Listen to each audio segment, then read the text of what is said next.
오늘 제목은 다윗의 성전가입니다. 오늘 이 사무엘하 22장 말씀이 다윗이 자기가 하나님의 은혜로 전쟁에 승리한 그 과정을 노래로 시로 지어 불른 부분 중에 제가 한 부분을 따서 말씀을 전합니다. 이 말씀을 전하면서 제가 다윗이 왜 부러운지 생각해 보았습니다. 여러분 다 다윗을 부러워하지 않습니까? 다 성경 인물 중에 누가 자기 롤모델이 누군지 물어보면 다 다윗을 말할 것입니다. 왜 다윗이 우리에게 부러움이 됩니까? 제가 가끔 이제 말씀드린 공식 기억하십니까? 혹시 좀 띄워주시겠습니까?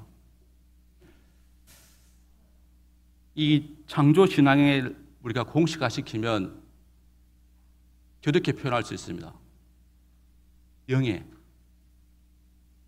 영 플러스 하나님 이꼴 좋은 것, 이게 풀었으면은 아무것도 없는 무로부터 하나님이 창조하신 것은 좋은 것이었습니다. 그런데 그 좋은 것에 하나님을 빼면, 이러한 좋은 것에도 하나님을 빼면 무엇이 남겠습니까?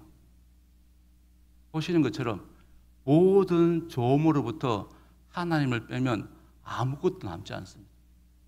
이게 창조신앙의 공식입니다. 아무것도 없는 무에서, 허무에서 하나님이 창조하시니까 그 무엇보다 바꿀 수 없는 좋은 것이 세상에 드러났습니다. 근데 그 좋은 것, 근데 아무리 좋은 것이라도 거기에서 하나님을 빼버리면 아무것도 남지 않습니다. 다윗의 인생이 바로 그렇습니다. 다윗이 이스라엘의 함근기를 이끌었습니다. 지금도 이스라엘 사람들은 다윗을 추앙하고 있습니다. 오죽했으면 국기에다 다윗의 별을 그려넣겠습니까? 그런데 그 다윗의 삶을 보십시오. 그 화려한 다윗의 삶도 하나님 빼버리면 아무것도 아닙니다.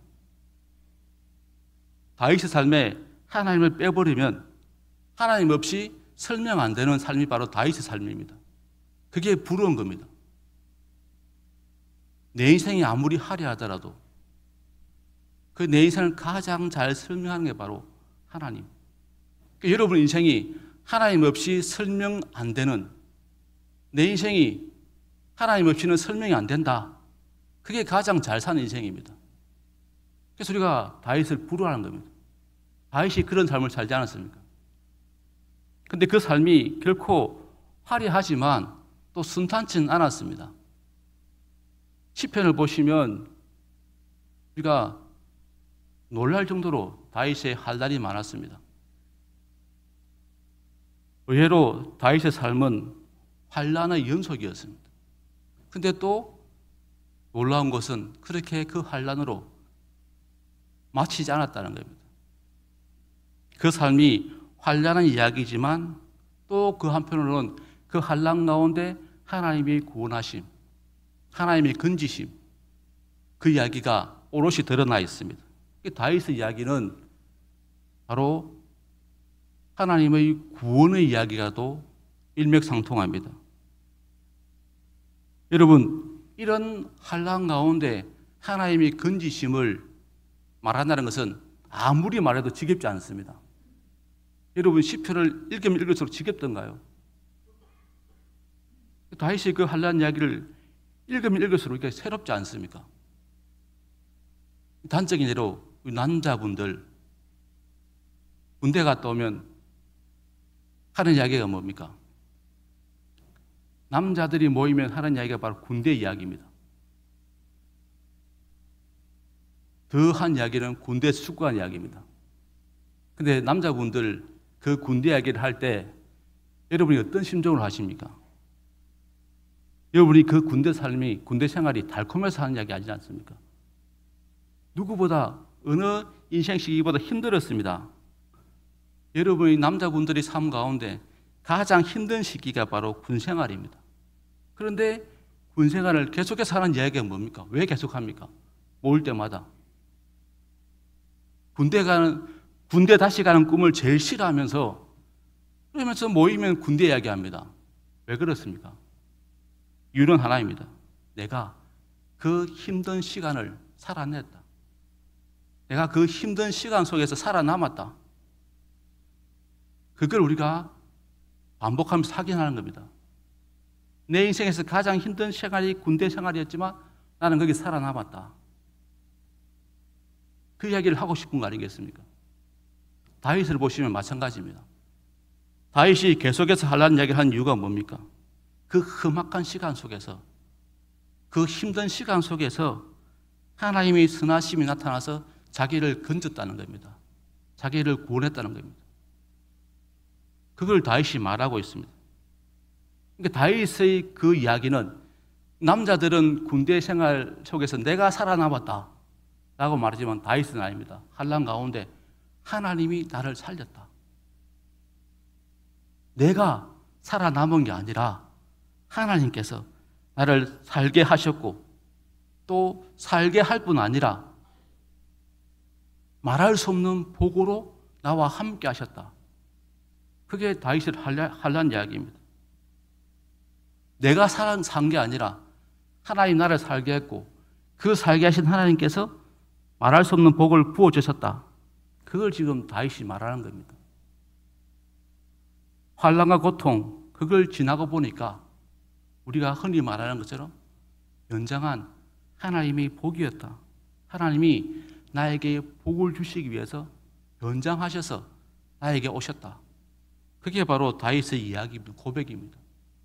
그러니까 자기가 그 어려운 삶 가운데서 하나님의 선하심이 나타나 자기를 건졌고 하나님이 그렇게 하심으로 자기에게 상상할 수 없는 복을 부어줬다는 겁니다. 그 은혜를 다윗이 이야기합니다. 그리고 우리는 그 이야기를 들을 때마다, 읽을 때마다 전혀 지겹지 않습니다. 그게 하나님의 은혜입니다. 하나님의 역사입니다. 다윗이 바로 이걸 보여주고 있습니다. 하나님의 선하심, 그 하나님의 선하심에 대해서 말하는 것은 결코 우리에게 지겨울 수 없다. 여러분 지난 6개월 돌아보십시오.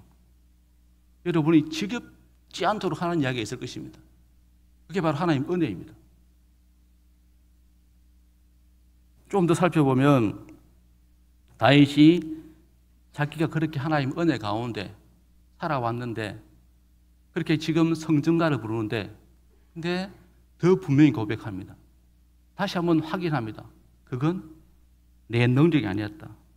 그 강함은 나의 것이 아니었다. 하나님의 것이었다. 라고 지금 35절에서 말하고 있습니다. 내 손을 가르쳐 싸우게 하시니 내 팔이 노탈을 당기도다. 무슨 말입니까? 여러분 다윗이 골리앗과 대면할 때 기억하십니까? 그 조그마한 어린 목동이 기골이 장대한 골리앗과 싸우겠다고 전장에 나갔는데 그래서 아무도 골리앗과 맞서기를 두려워하는데 근데 이 목동이 났습니다. 그러니까 사울이 어떻습니까? 애처로워서 자기 갑옷을 입힙니다. 근데 그 갑옷이 안 맞습니다.